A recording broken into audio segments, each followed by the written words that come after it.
When it came to the language around human smuggling, it seems that there might have been some very broad categorizations, and what this amendment does is going to attempt to clarify some of that language by creating a particular exemption. This exemption is to be created in the forms of exempting public and private commercial transportation providers from the offense or the categorization of human smuggling, Carnival, those cruise lines. That's not human smuggling. Whether it be Greyhound and Uber, taxi drivers, again, making sure that those public and or private transportation companies aren't caught up into the bill's definition of an offense of human smuggling. That is the amendment, Mr. Speaker. Questions of the sponsor? Amendments to the amendment? None on the desk, Mr. Speaker. Substitute amendments? None on the desk, Mr. Speaker. Members, we're in debate. Any debate on the amendment? Seeing no debate, Representative Chambliss, you're recognized to close. Thank you, sir. Right now, we know that the Miami Port brings in $28 billion annually. We know that we have several other ports here in the state of Florida. The transportation industry, whether it be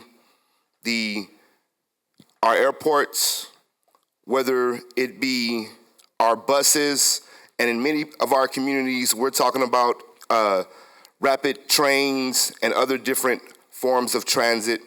We want to make sure that this broad definition does not hurt the economic impact that these entities already provide for our community, and that people who are just doing their job, industries that benefit our communities economically, don't get caught up based on this particular broad definition of human smuggling. For example, when I originally read it, the first thing I thought of is that's not human smuggling that they're trying to characterize, because I know what human smuggling looks like. I know that.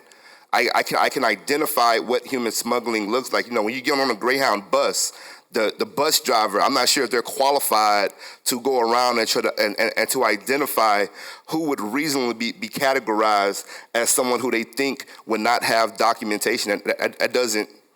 That's not what they do. They're not human smugglers. When you look at our port system and you look at the different, cruise line operations that are just doing cruise lines, they don't have those qualifications to reasonably be able to, because I would almost question, how could you even do it without some form of racial profiling? I don't understand how that process works. I think that the current definition or the categorization of human smuggling is just way, way too broad. And in a state that depends so much economically on these transportation programs, public and private, the enactment of this bill would be just damaging to our economy.